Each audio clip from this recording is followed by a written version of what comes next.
gosh, welcome back for another Trailblazers vodcast. Yep. We have Ryan Campion. He is the VP of Strategy and Corporate Development for Nexxt Spine. Yay. Sounds super fancy. Yes. It is.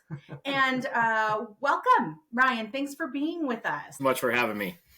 Oh, it is our pleasure. Ryan, what we would love to know, give us a little bit about Nexxt Spine. Give us a little bit about what you do and how you got there. Yeah, absolutely. I'll start with the fun stuff on Nexxt Spine. So Nexxt Spine is a 15-year-old startup. So we've been in business for 15 years, and really our specialty is designing and manufacturing medical devices, primarily in the spine world. So that means for your back and your neck surgery, we make everything that's needed to do those surgeries. So the implants themselves to the instruments that you use to do those procedures. What we are really, really good at and what we're known for is what's known as additive manufacturing, more commonly known as 3D printing. So 3D printing unique shapes and sizes to meet the needs of modern day spine surgery. So that's what we're really good at.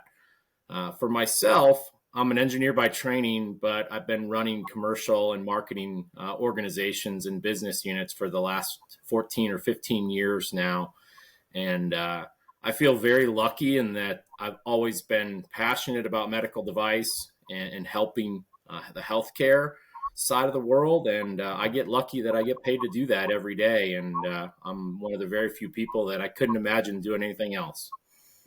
I love that. I actually want to go back just a minute to what sets you apart, kind of your value prop with the 3D printing, which I think is so outstanding. I know, speaking from experience in our family with people, friends, family that have had different surgeries, the challenge really is that as humans, we have such different body types and different needs. Mm-hmm. And so to be able to kind of get granular and really specific about fitting something in someone's body that is going to be just made for them is so exciting. Can you tell us a little bit more about that process? Yeah, it is. So, as it stands today, we're not quite there where we're making customized or personalized solutions for people, but we will be. And the future is super bright for that. And you're spot on, Gail, that everyone's different. And that's the challenge in spine surgery, which makes it so unique. It's a little different than other aspects of healthcare, like having your knee replaced, for example. That problem's pretty much solved where you're going to get a really good result and you're going to be back up and walking, really the day of surgery in a lot of cases. Spine, not so much. So there's still a long way to go. And really the interesting part of 3D printing in spine is we want to give your bones and your body the best chance to heal as fast as possible.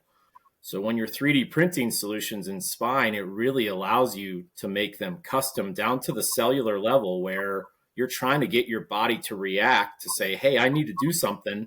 I need to create other bone cells so that I can fuse together and stop all that pain that I was having from either too much motion or a bone slipping out of place. So that's where we've really focused our attention in terms of making these designs that are proprietary to us, to Nexxt Spine, so that we can create healing. We've now went out and proven that too in real world clinical trials too. So that's really the thing that differentiates us is not only do we say we do it, we went and showed we could do it in real world human use in clinical trials, which most companies don't do because it's very expensive and it's risky too if your products don't work. So we feel very good about what we've made, and now we have proof behind that.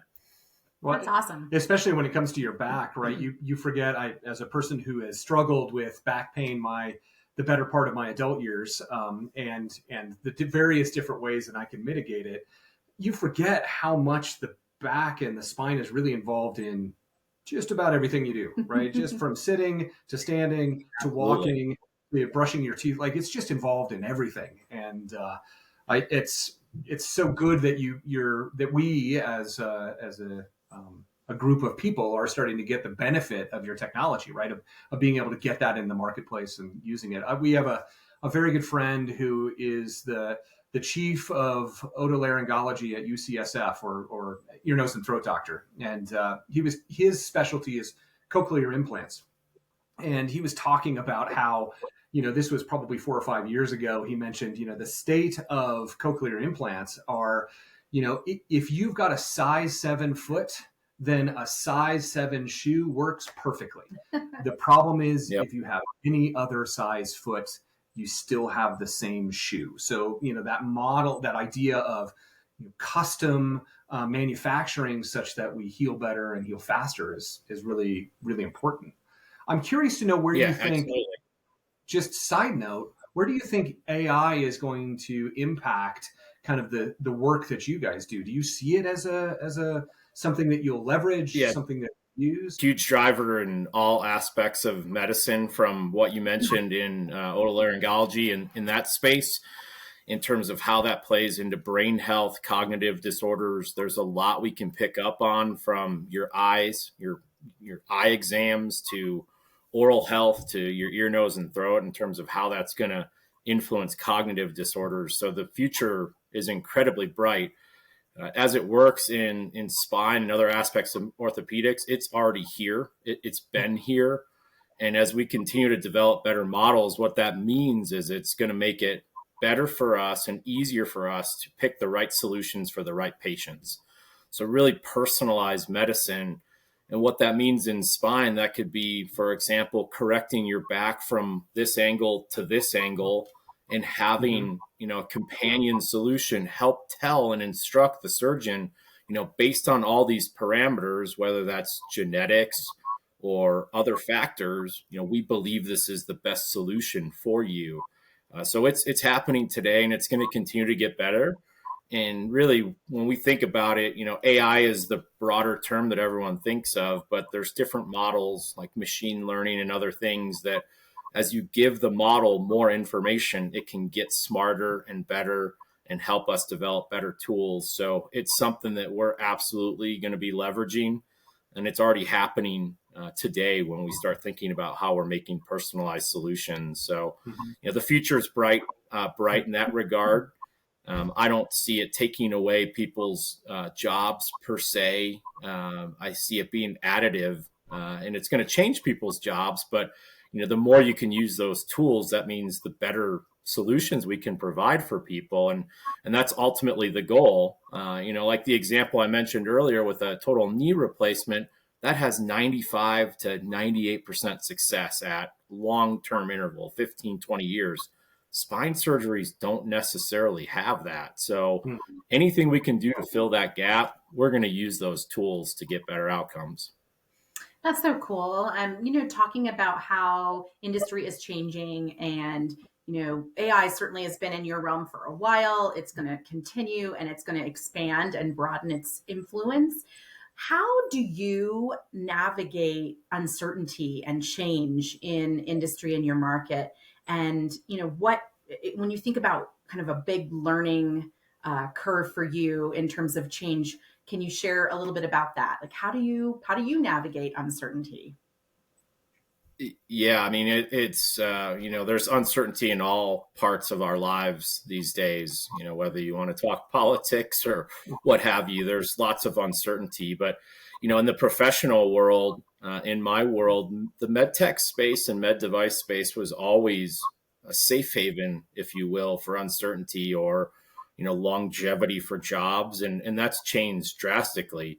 And that's not the case anymore as companies evolve and determine different needs. The scale of organizations is changing. So I think really people need to be prepared at all times, and I don't think a lot of folks were educated on how to deal with that in a professional environment. That there's always going to be change, and most of the time it's often unexpected. So for me, I always aspired to be that kind of safe haven, if you will, or the person that people could come to in times of uncertainty or when things are changing. So, but I think as we have younger generation coming into the workforce, I think we have to have those open dialogues with people so that they understand that not that you need to be prepared for the worst necessarily, but that you just need to be prepared if things do change, so that you know how to react.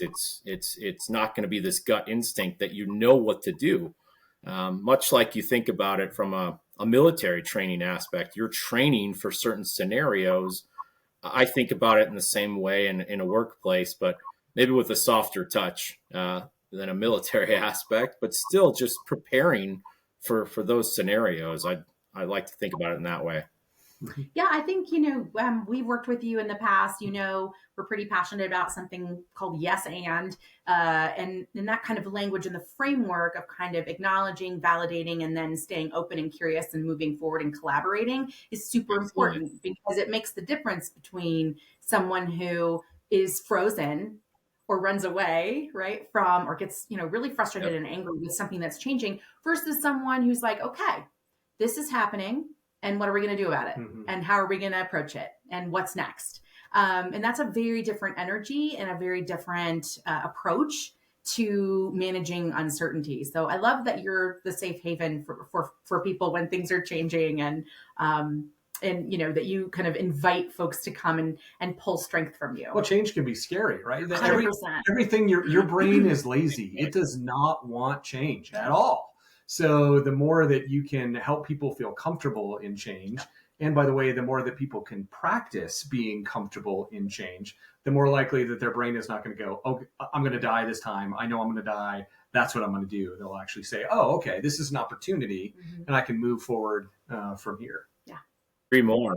Could not agree more. And the reality of it is we're all going to have a bunch of different job changes and, could be bigger changes than that in your life. So, the more you can open yourself to that, the better you can turn into an opportunity. Like you said, Bruce, I view all changes as an opportunity. That's my perspective. I'm also an eternal optimist too. So I think inherently things are going to work out, but I also think that you can control your destiny. So, take advantage of that and put it to work. I think that's why we all get along. Yeah. It's because, one, we're comfortable in change, and two, we generally have an optimistic bent rather than a pessimistic bent. Yeah, so. Look, I think you can be on the bus or get run over by the bus. That's right. Or miss the bus. Or running after the bus. I'd rather be on the bus. I'd rather jump on the bus. So, what's next? What's happening? That's so cool. You like mass transit. I'm the same. I like to be driving the bus. I like to be in control, but creating that opportunity in a sense though that, you can go and create those things for yourself too, as well. Absolutely. Ryan, I'd love for you to think back to a time maybe earlier in your career where you made a mistake and kind of what happened and what you learned kind of with the lens of hindsight, what you learned from that mistake and kind of how you moved forward. Sure. Yeah, no, absolutely. I mean, look, everyone makes mistakes. We make missteps. It happens in your professional life. And then oftentimes it bleeds over into your personal life too, because they're so interconnected in the past, and I think back very vividly to a time early in my career where I made a misstep in the job that I chose. And I got sick from that. I got personally sick from that. And at the end of the day, your health and your personal well-being outweigh everything else. And I made a very tough decision to move on and hit reset. And I took a trip across the country and drove all over the western part of the U.S. And in the middle of that trip, in the middle of a hike in Utah, I got another job offer that was unsolicited, and that worked itself out. And at the end of the day, those things are always going to work themselves out. So my takeaway from it, Bruce, was sometimes you got to be willing to take a leap. You have to be willing to take a tough decision, which is oftentimes the hardest thing to do. But that goes back to our earlier discussion on uncertainty. If you're prepared for the worst and you're prepared to make a change or you're prepared to do something, then it's never really a leap. Then it's never a risk. It's just moving on to the next thing. So that's how I always look about things. But that was a hard one though, because that was early in my career, and I felt like I was making a mistake. And I look back on it now, and that forced me down a very different path that needed to happen. And I never looked back with any amount of regret ever. Mm-hmm. What would you say to someone who might be in a position like that right now, where they're in a job that is causing them, to be physically sick, or it's just creating a lot of stress in their lives, and they know in their gut that it's not the right space to be. What would you say to them to create space for them to leap? Yeah, I've had this conversation, fortunately or unfortunately, almost weekly at this stage with so much change in companies now, and really it comes down to, how do you find what's important to you? It's what is that? What is your inner core values? It's not always money. It's not always those things that matter. Yes, you need to take care of yourself and your family above all, but oftentimes that's not the things that are really most important to you. When you peel back all those other things, it's not that. It's what you thought was important earlier in your life, or even in recent history. But when you really start to unpack that, those are not the things that really matter the most. So it's oftentimes people don't think about it that way, though. They think about it in a linear, progression, that they got to go onward and upward and do these things. And it's okay to take a step in a different direction sometimes, or even a step back, in a traditional way where you're thinking, I always have to be progressing. It's okay to do other things. And oftentimes people don't think about it that way, or they think that others are going to look upon them negatively. And, my personal experience is just not the case. Yeah, we recently had somebody tell us that the way that they think about it is it's not a career ladder, it's a career lattice. So those steps down, those steps across, those steps up, if you think about it from a lattice perspective, are all still moving out in a direction. Wow, so right in Gail's face, right? So move. If you think about it like that, that's what it's doing. So I really appreciate that perspective. I can relate to you, where I was in a job for exactly 3 months, 90 days. And on that 90th day, I couldn't believe I'd made it that far. And I was like, I am out. This is a horrible job. I got to get out. And it's sometimes the reasons why you stay in a job that aren't the best for you is because you're scared of what's on the other side. And for sure, sometimes what's on the other side is often much better than you expected. Could not agree more. I always describe a career as an adventure. It's part of the journey. And I literally, this has been ingrained with me forever. It's an interview question I ask every person I interview is, what's your next adventure? And, I think that's a great way to look at it is, it's all part of the journey and the experience of life. Yeah. I love that. I love it.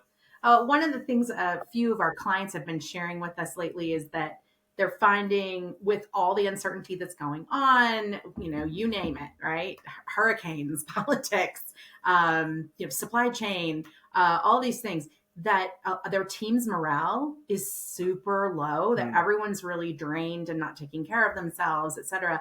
Like, how do you, when you've got a team that's kind of low morale, what are maybe some of the approaches that you take to help your team thrive and find center again?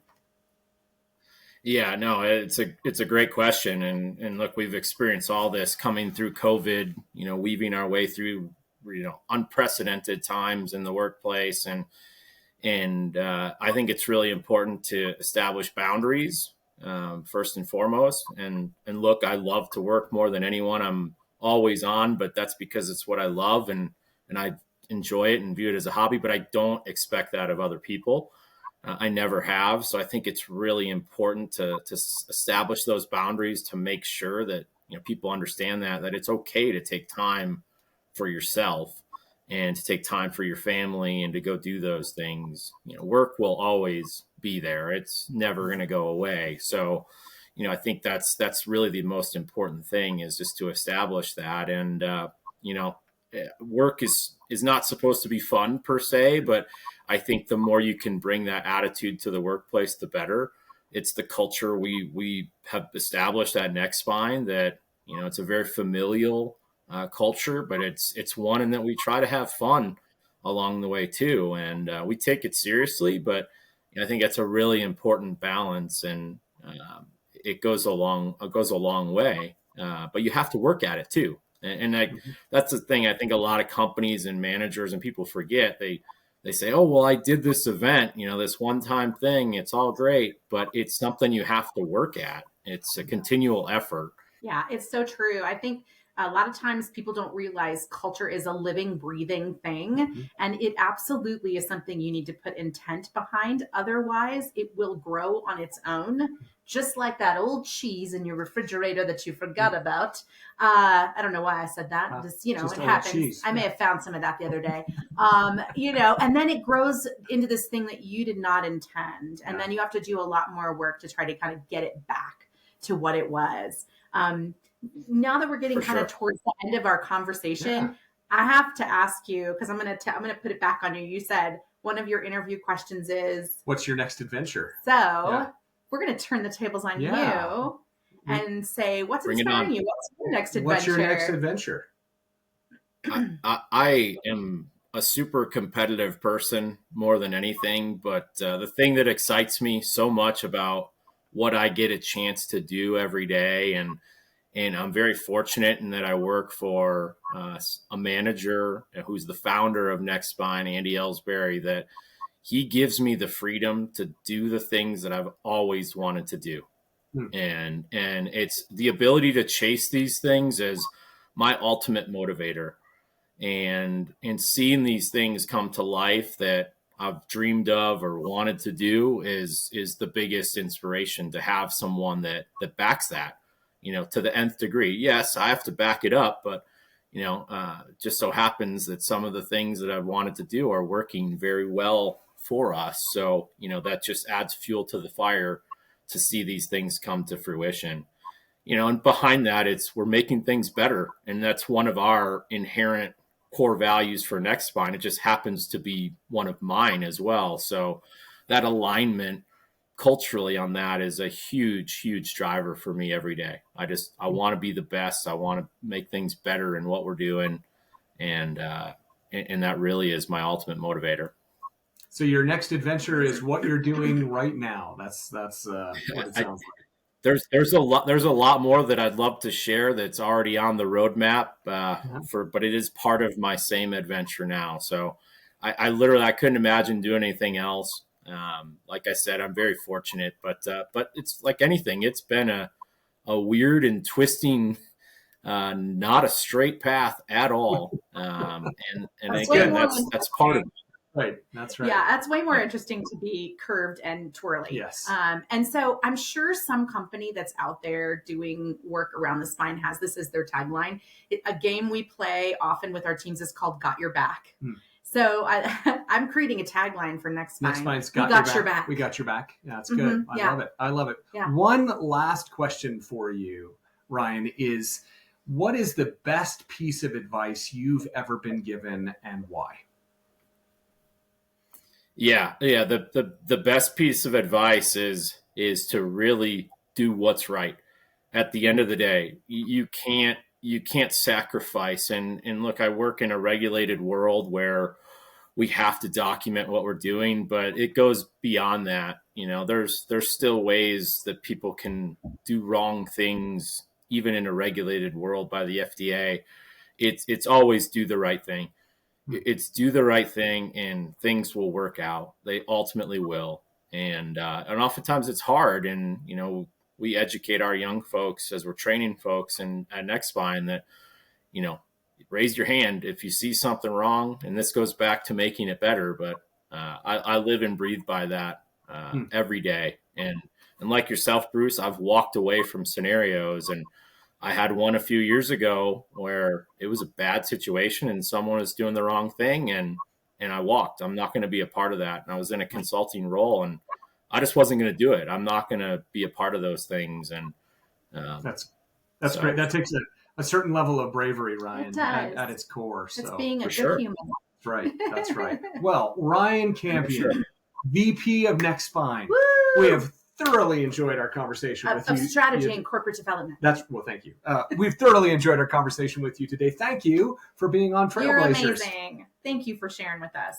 Always a pleasure, Bruce and Gail, and looking forward to the next conversation.